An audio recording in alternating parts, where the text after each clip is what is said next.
नमस्कार, माझं नाव निलेश आणि आजच्या व्हिडिओचा टॉपिक आहे व्हॉट इज रिअल हॅपीनेस.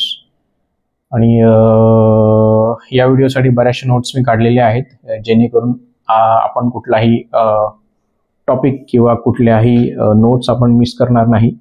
जर तुम्ही माझा आधीचा व्हिडिओ जर बघितला असेल तर त्याच्यामध्ये मी वेगवेगळ्या पिलर्सबद्दल व्हर्टिकलबद्दल डिस्कस केलेलं आहे. एक म्हणजे तुमचं रिलेशनशिप, दुसरं म्हणजे तुमचं तब्येत हेल्थ, तिसरी म्हणजे तुमचं सोशल लाईफ, चौथं म्हणजे तुमचं करिअर. आणि या गोष्टी जेव्हा स्टेबल असतात तेव्हा तुम्ही एक स्टेबल आयुष्य जगत असतात. पण त्याच्याही पलीकडे जाऊन रिअल हॅपीनेस म्हणजे काय, खरा आनंद म्हणजे काय हे लोकांना कळत नाही. तर तुम्हाला रिअल हॅपीनेस समजून घेण्यासाठी तुम्हाला मन आणि मेंदू या दोन गोष्टी समजून घेणं खूप गरजेचं आहे. पहिल्यांदा मी मनाविषयी बोलेल, नंतर मी मेंदूविषयी बोलेल.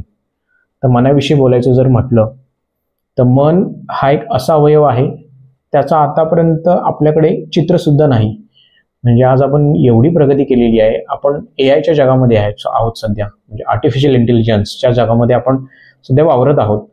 आणि एवढे शास्त्रज्ञ झाले किंवा एवढे संत योगी झाले, आतापर्यंत कोणालाही मन या अवयवाचं चित्र कसं आहे हे रेखाटता आलेलं नाहीये.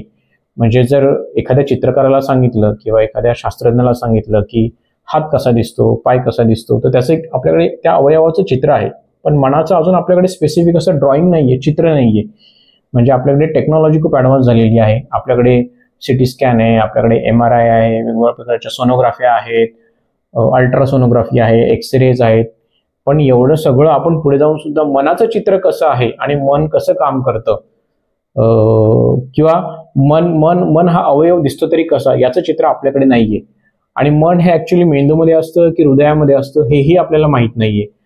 तर अर्थात मनाला समजून घेणं खूप जास्त गरजेचं आहे जर तुम्हाला रिअल हॅपीनेस जर समजून घ्यायचा असेल तर. आता सगळ्यात महत्त्वाची गोष्ट, जेव्हा जेव्हा तुमच्या मेंदूमध्ये, म्हणजे मेंदू हा एक असा अवयव आहे, जर मेंदूचं तुम्हाला चित्र बघायचं असेल, अवयवच आहे म्हणजे तो आपल्या या डोक्यामध्ये जरी असला किंवा आपल्या या कवटीमध्ये जरी असला तरी त्याचं एक स्पेसिफिक चित्र आहे, तो एक अवयव आहे. म्हणजे तुम्ही 8वीच्या पुस्तकात जरी गेलात तर मेंदूची संरचना काय आहे, मेंदूचा आकार कसा आहे, मेंदूमध्ये कुठले पार्ट आहेत, सगळ्या गोष्टी तिथे मेन्शन केलेल्या आहेत. तर जेव्हा तुमच्या मेंदूमध्ये ठराविक केमिकल्स असतात तर ते केमिकल्स जेव्हा डिस्टर्ब होतात तेव्हा तुमचंच मन तुम्हाला वेगवेगळे इमेजेस दाखवायला लागतं. म्हणजे इथे तुम्ही जर सायकॅट्रिस्ट आणि एखाद्या न्यूरोसायंटिस्टला जर विचारलं तर त्यांच्या दृष्टीने मनाची डेफिनेशन वेगळी असणार. आणि जर तुम्ही एखाद्या संताला किंवा योगीला विचारलं तर त्यांच्या दृष्टीने मनाची डेफिनेशन ही वेगळी असणार. जेव्हा तुमच्या मेंदूमधले केमिकल, म्हणजे आता मेंदूमधले केमिकल म्हणजे सगळ्यांना तर माहिती आहे की मेंदूमध्ये एक डोपामाइन असतं, सेरोटोनिन असतं, कॉर्टिसॉल असतं, असे बरेचसे केमिकल्स असतात. जेव्हा हे केमिकल्सची लेवल किंवा हे केमिकल्स जेव्हा डिस्टर्ब होतात तेव्हा तुमचाच मेंदू किंवा तुमचंच मन तुम्हाला असे भास करायला लागतं किंवा अशा इमेजेस दाखवायला लागतं ज्या ॲक्च्युअलमध्ये प्रेझेंट नसतात. त्यालाच आपण मेडिकल भाषेमध्ये किंवा डॉक्टरांच्या भाषेमध्ये किंवा सायंटिस्ट लोकांच्या भाषेमध्ये किंवा सायकॅट्रिस्टच्या भाषेमध्ये आपण हॅल्युसिनेशन म्हणतो. ठीक आहे, याच मनावर काम करणं आपल्याला खूप जास्त गरजेचं आहे.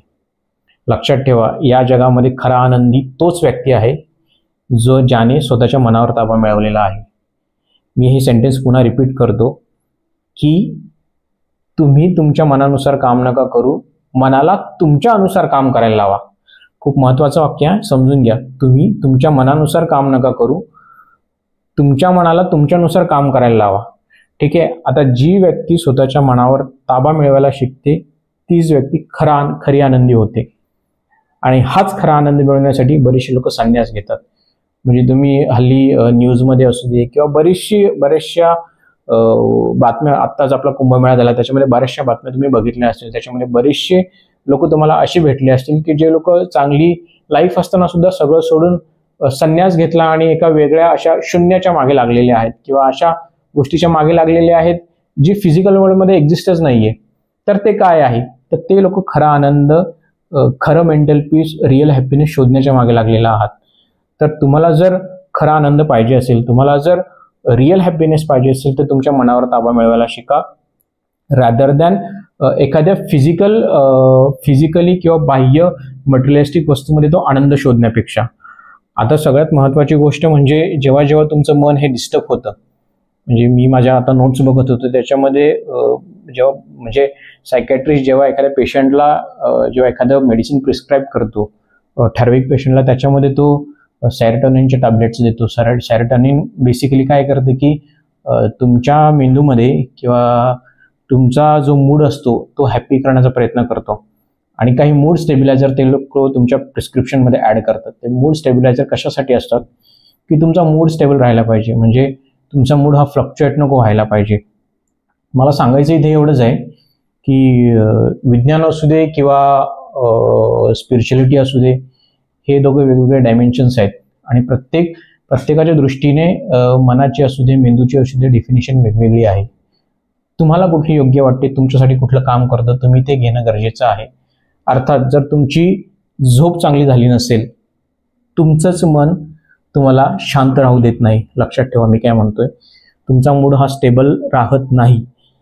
जर तुमचं मन तुमच्या हिशोबाने काम करावं असं तुम्हाला वाटत असेल तर मनाला शांत ठेवण्यासाठी बऱ्याचशा टूल्स आणि टेक्निक आजच्या काळामध्ये अवेलेबल आहेत. म्हणजे आज जर तुम्हाला तुमच्या मनावर ताबा मिळवायचा असेल तर तुम्हाला सगळं काही सोडून हिमालयात जाऊन बसावं किंवा कुठेतरी अशा अज्ञात स्थळी जाऊन बसावं हे करायची गरज नाही. त्याच्यापैकी एक सोपा मार्ग सांगायचा म्हटला म्हणजे मेडिटेशन.